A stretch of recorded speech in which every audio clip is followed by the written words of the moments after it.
Two letters by Vigilius of Trent. Letter 1. The Martyrdom of Saints Sisinnius, Martyrius, and Alexander.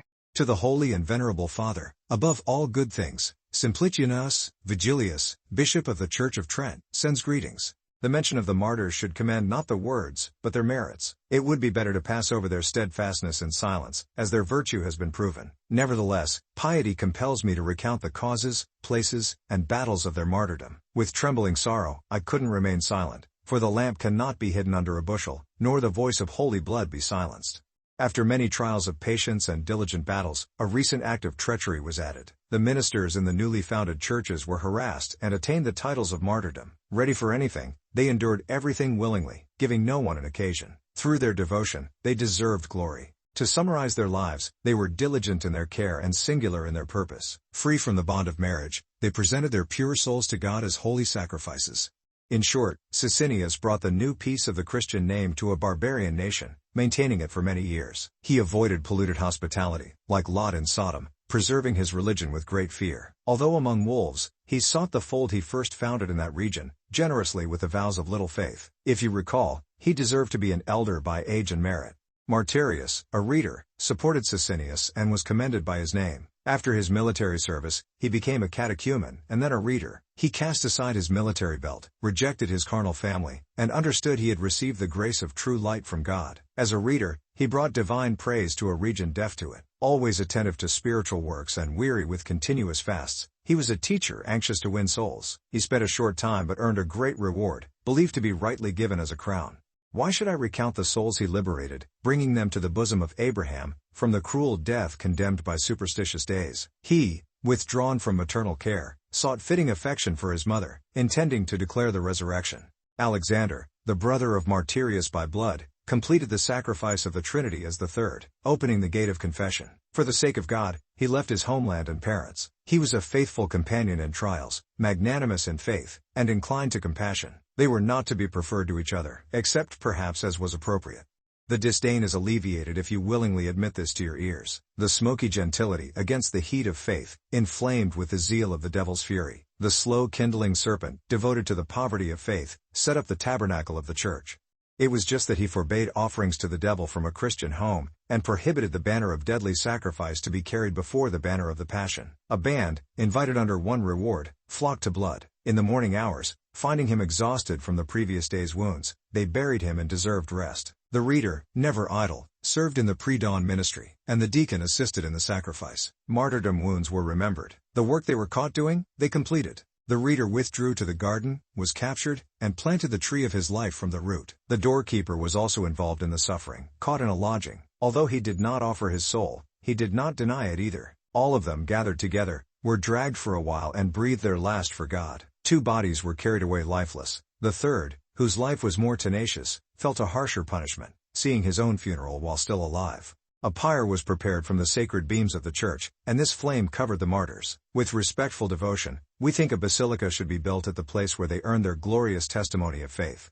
Now, comfort me, undeserving as I am, with fatherly love, and approach the saints with the same prayer, so that on that day I may touch the hem of either the priests or the martyrs, setting aside all my sins. We greet your holiness with special service. Please, deign to commend my sorrow to the Lord.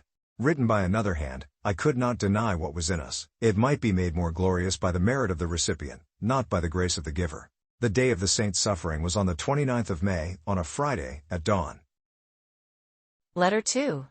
On the same martyrs. Here begins the letter of Saint Vigilius on the praises of the most blessed martyrs Sisinnius, Alexander, and Martyrius, whose relics were brought by Jacob, a distinguished man, to John, the Bishop of Constantinople. To holy ears, a new guest of charity would not approach differently, nor would the modesty of the first impulse be provoked or driven, nor would an unknown person begin a conversation unless a reward was expected. Therefore, dearest brother, an apostolic man begins the fullness of this present letter, so that you may easily understand the praises of the martyrs that follow. Jacob, a faithful man of heavenly desires, intending to bestow dignity among Christ's companions, requested the relics of the recent saints, still steaming with their holy fervor. I said, intending, because the dignity accumulated before the Lord cannot be taken away.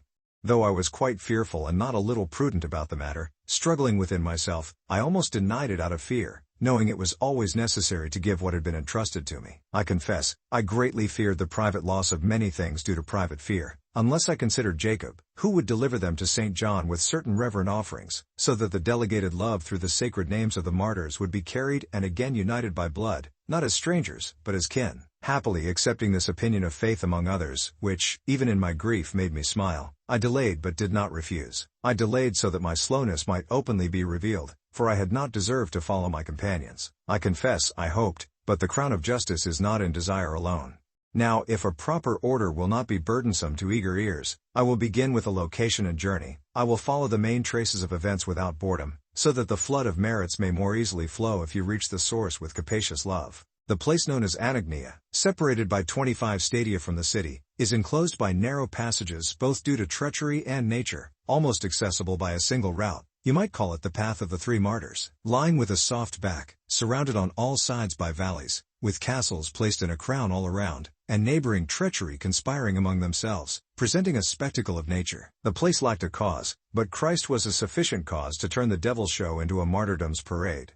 The relation of the places may not be unpleasant to the listener's ears. It was always a bad companion for itself. A concave place among the mountains, when Christ's militia first ascended there, the often stirred, brutal pagans, inflamed by jealous fury and the sounds of war, were stirred. But the one kind of battle for the saints was perfected: to endure all, to yield when attacked, to bear patiently, to temper public fury with private gentleness, to conquer by declining. But the predestined glory urged on the titles of a mature exit, which the due order had produced. For, avoiding digressions and cutting off long windings, I will not be silent. Where the virtue of the martyrs was nourished, I will take away the loss of praise with a summary. When the name of the Lord was still a stranger in the aforementioned region, and there was no sign which would show the seal of faith, these were then in number, now in merit, unique visitors, both in religion and in race, from whom it was not undeserved that God, once unknown, should be preached, composed by the quiet conversation of long time, while no utility of faith was exciting them. But now, if the cause of the rising hatred against the Lord is sought, the title of violated peace was the reason, because one of them, named Sisinnius, the oldest among them, in whom even old age was venerable, elevated a church with his own expenses. Richer in faith than in wealth, wealthy in spirit, poor in senses, he handed over the fold to the shepherd. He became the guardian of what he had founded,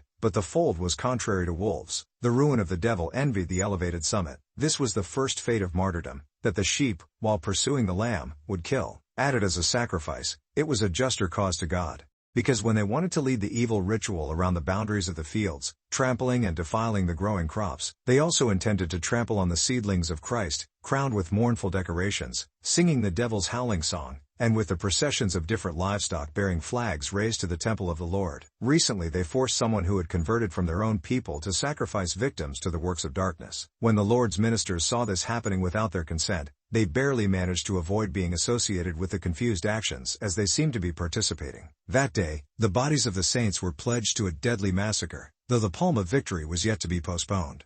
Here, brother, I want to briefly discuss with you the titles of things, so that no one may think that martyrdom was taken up humbly, because every present good is considered worthless, while something new and wonderful, raised without the envy of time and thus completed, is seen as unique, without precedence or follow-up, but stands alone as the only thing concluded by its completion. I believe that the one who guards the sheep from the thief is not a hired hand, but is shown to be a disciple of Christ, and the one who flees is a hired hand. The one who does not abandon them is a shepherd. The one who lays down his life lives, the one who seeks to save it loses it. For what else did the Master and Lord do except not abandon the deserters, or the lamb, except defend the lamb, so that a holy victim could be completed for the sheep? But about to enter the gate of sufferings, after presenting various reasons, I will not claim or steal foreign praise, for wanting what belongs to others is not a martyr's trait, nor is deceit a priest's. I confess myself unable to relate these things by pursuing them, and in this I will speak of lesser matters.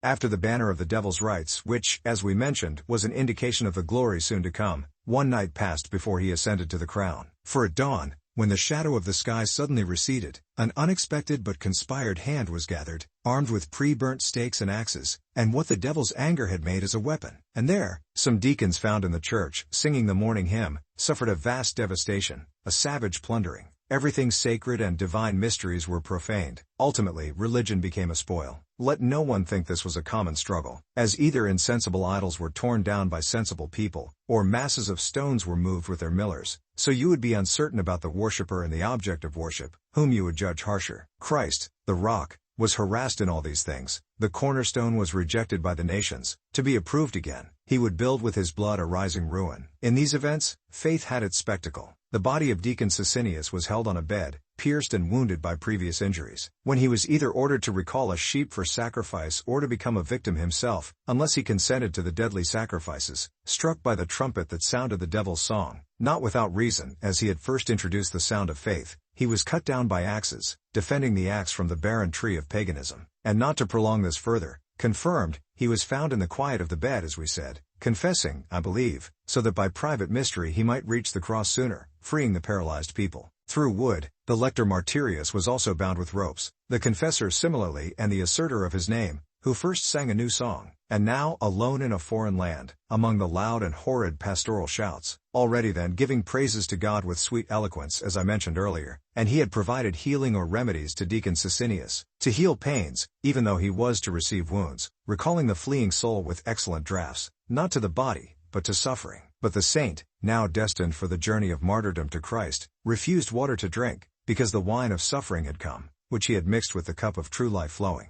In this care, he was found, always concerned for the sanctity of souls, not born for himself alone, nor certainly to live for himself alone. He withdrew to the secret place of the garden which was contiguous, that is, he did not leave the church. Just as you know well, the church garden, planted with the hedges of commandments of the living. He did not bring in a body that he was unwilling to deny, nor did he take up the boldness of recklessness, but the confidence of piety. As is said in African regions, those who arm themselves for a voluntary funeral, which they do without fear, surround themselves with pride. The future martyr stood, captured, free, fearless, confessed, giving thanks, wounded, injured in body, secure in mind, with his head cut off, deprived of baptism, washed in blood. No one deserved to follow him who was thought to flee, where religion is vain and similar to fear to have withdrawn, but the captured righteous confession showed that he stood only to conquer. He withdrew so that even the persecutor would perish in his glory. From the garden where he had fled, Martyrius is brought. This kind of withdrawal is a mystery, so that the purple flower would be dyed in deserving places, preceding a new martyr, or among the whitening lilies through the baptism of all the drenched locks planted with a recurring death, the silent will of life would be dictated. Pierced even by spears, he was led to the idol, but he deserved to be a victim before he reached the altar of the devil.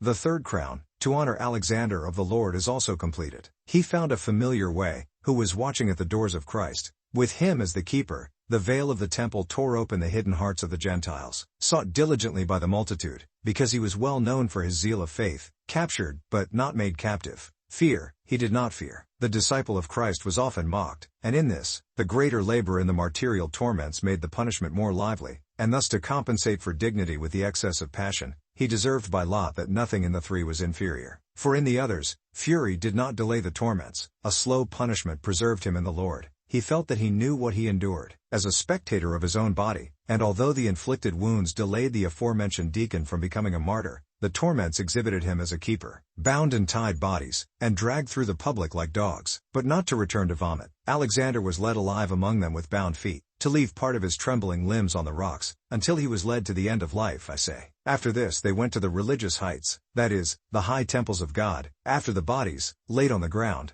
the peaks, made into pyres with sacred beams, in the presence of Saturn, an ancient idol with a long history. With the twin brothers' bodies sent into the fire first, wounded Alexander stood, to confess again, to whom the reward of life was proposed, that he would lack life. If he wants to escape the present flame, he should say he agreed with their darkness. But for him, looking askance and rejecting the gifts of the impious, light was before his eyes against the light. Fear of punishment prevented the punishment. The heat of faith repelled the flame. The order of reverence also held the steps of the passion. He is received last, but he is not crowned as the least among the brothers. It has been fulfilled, brothers, in the three ministers, now truly in the feast of heavenly joy, the mystery of the Trinity, when others could also suffer as a living sacrifice, with a similar lot, unless all were considered perfected by the number three. For we were not a small part among these, and we are blamed by the nations because of them, nor did we abandon the companions, but the rank has a choice. Many things, moreover, in the days approaching the Passion, were not so much shown as depicted in truth, which we leave out for brevity, so that through these few events that happened,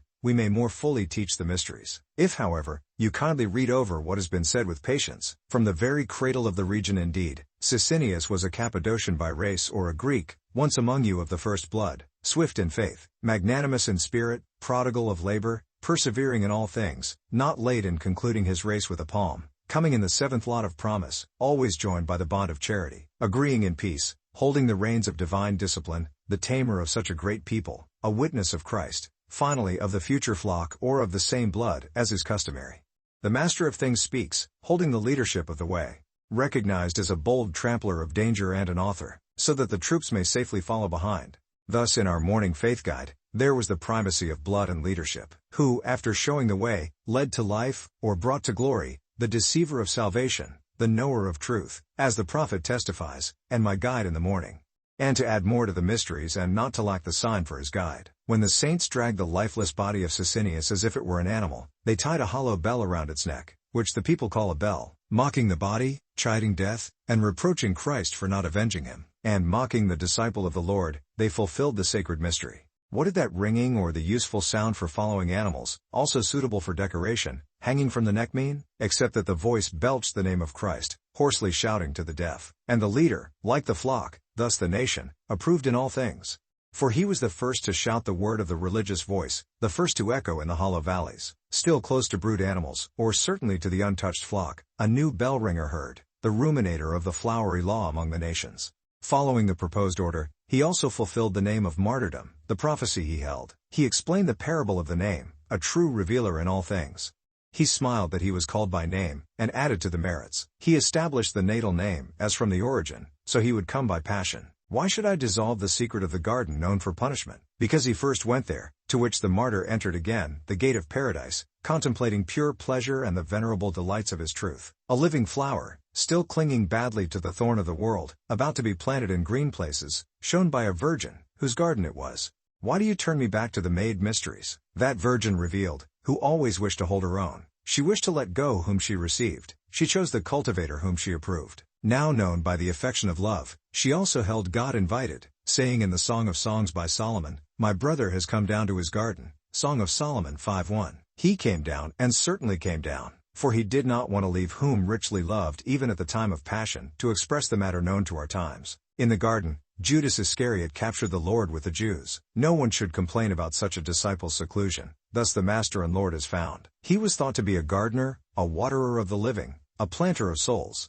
Therefore, the garden is not the asylum of the fleeing, but of the seeking refuge, understanding they earned paradise by the garden. What mystery of death could be offered to Alexander, who fulfilled everything alive, except that the name smiled at the nation's vice, so that Alexandria would be thought of as an Agnia, religious in private portents, numerous with demons, beform with Anubis, multiform idols of semi-humans, which is for the mockers of the law, full of the madness of Isis, the flight of Serapis, finally the flattering mother of crimes of the inhabitants, or rather the stepmother, the nurse of a viperous progeny, through the offspring of a poisonous race, that cannot conceive unless it rejoices in the loss of the father. It cannot grow unless it is born in death. It cannot live unless it forgets the mother. So in the conversion of faith, the offspring of the evil progeny, conceived by the loss of God the Father, born by denying the head, brought forth by piercing the womb of the mother church, takes the origin of life through the death of the saints. But now it grows more fruitful by loss, more lively by death, happier after sadness.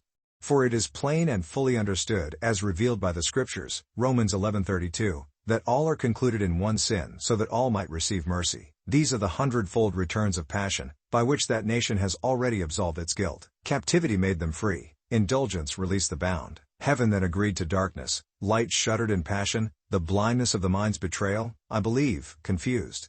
Believe, brother, in the eyes of your brother. A shadow of a black cloud covered or enveloped the whole region. Lightning struck close to the ground, a terrible crash often thundered, a flashing red flame of fire.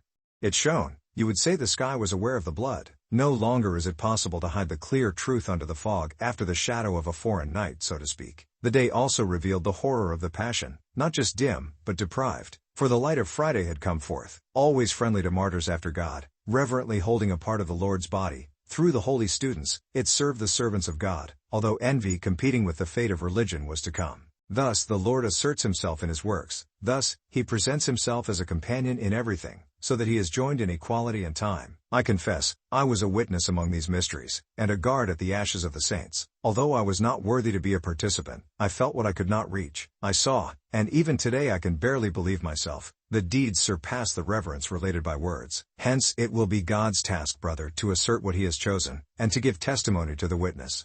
Now receive, brother, the gifts of the 3 boys, or the 3 boys from the furnace, still almost walking in the breath of the fire, and if the envious fury of the flame had not received them half dead, the example of the story would have come to life again. Thus everything was painted with almost similar honor: voice, dew, number, furnace. Voice signifies faith, dew, rain, furnace, fire, number, the Trinity.